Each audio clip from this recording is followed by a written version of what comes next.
നമസ്കാരം, പ്രവാസി മലയാളിയിലേക്ക് ഏവർക്കും സ്വാഗതം.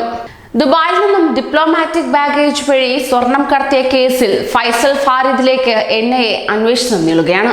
അങ്ങനെ കേസിൽ മൂന്നാം പ്രതിയായ ഫൈസലിന്റെ ബന്ധങ്ങളാണ് ആദ്യഘട്ടത്തിൽ തന്നെ NIA അന്വേഷിച്ചു വന്നിരുന്നത്.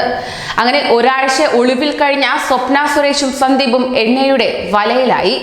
നയതന്ത്ര ബാഗേജിൽ ദുബായിൽ നിന്ന് കേരളത്തിലേക്ക് സ്വർണം കടത്തിയ കേസിലെ പിടികിട്ടാപ്പുള്ളിയായിരുന്ന ഫാസിൽ ഫരീദിനെ ഇതിനോടകം തന്നെ തിരിച്ചറിഞ്ഞിരിക്കുകയാണ്. തൃശൂർ കൊടുങ്ങല്ലൂർ 3 പീടിക സ്വദേശിയാണ് ഇയാൾ. NIA രജിസ്റ്റർ ചെയ്ത FIR-ൽ മൂന്നാം പ്രതി കൂടിയാണ് ഫാസിൽ. സരത്തിന്റെ മൊഴിയുടെ അടിസ്ഥാനത്തിലാണ് ഫൈസൽ ഫാരിദ് എന്ന അജ്ഞാത സ്വർണ്ണക്കടത്തുകാരന്റെ പേര് കേസിൽ ഉയർന്നു കേൾക്കുന്നത്. സ്വർണ്ണക്കടത്തിലൂടെ ലഭിക്കുന്ന ഭീമമായ തുക ഫൈസൽ ഫാരിദും സംഘവും ദേശവിരുദ്ധ പ്രവർത്തനങ്ങൾക്ക് ഉപയോഗിക്കുന്നതായി രഹസ്യാന്വേഷണ ഏജൻസികൾ വഴി NIA-ക്ക് ഇതിനോടകം തന്നെ വിവരവും ലഭിച്ചിട്ടുണ്ട്.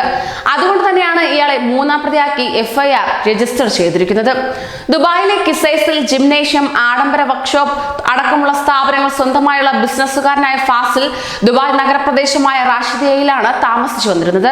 ദുബായിലെത്തുന്ന സിനിമാക്കാരുമായി അടുത്ത സൗഹൃദം പുലർത്തിയിരുന്നു ഇദ്ദേഹം. അതോടൊപ്പം തന്നെ കോഴിക്കോട്ടെ സ്വർണ്ണക്കടത്തുകാരുമായി ബന്ധം പുലർത്തുന്നില്ലെന്നാണ് വിവരം. ഒരു ബോളിവുഡ് താരമാണ് ഫാസിലിന്റെ ജിംനേഷ്യം ഉദ്ഘാടനം ചെയ്തിരുന്നത്.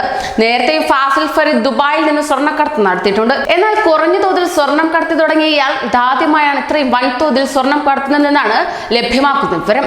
തിരുവനന്തപുരത്തെ UAE കോൺസുലേറ്റിന്റെ വിലാസത്തിലാണ് നയതന്ത്ര ബാഗേജിൽ 30 കിലോഗ്രാം സ്വർണം കള്ളക്കടത്ത് നടത്തിയത്.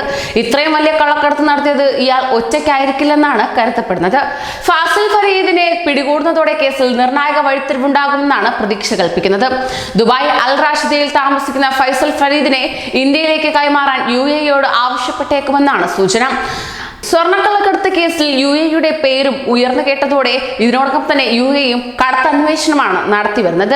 സ്വർണ്ണക്കടത്ത് കേസിൽ പ്രതി ചേർത്തതിനാൽ നടപടിക്രമങ്ങൾ ഉടനെ തന്നെ ഉണ്ടാകും. എന്നാൽ കേരളത്തിലെ പതിവ് സ്വർണ്ണക്കടത്ത് സംഘങ്ങളുമായി ഇയാൾക്ക് ബന്ധമില്ലെന്നും സ്വന്തം നിലയിലാണ് ഇയാൾ ഈ രംഗത്ത് ചുവടുറപ്പിച്ചതെന്നും വിവരങ്ങളുണ്ട്. ഇയാൾക്കൊപ്പം മറ്റു ചില സ്വർണ്ണക്കടത്തിൽ ഉൾപ്പെട്ടിട്ടുണ്ടെന്നും സൂചനകൾ ലഭ്യമാണ്. കൂടുതൽ പ്രവാസി വാർത്തകൾക്കായി ഈ ചാനൽ സബ്സ്ക്രൈബ് ചെയ്യൂ.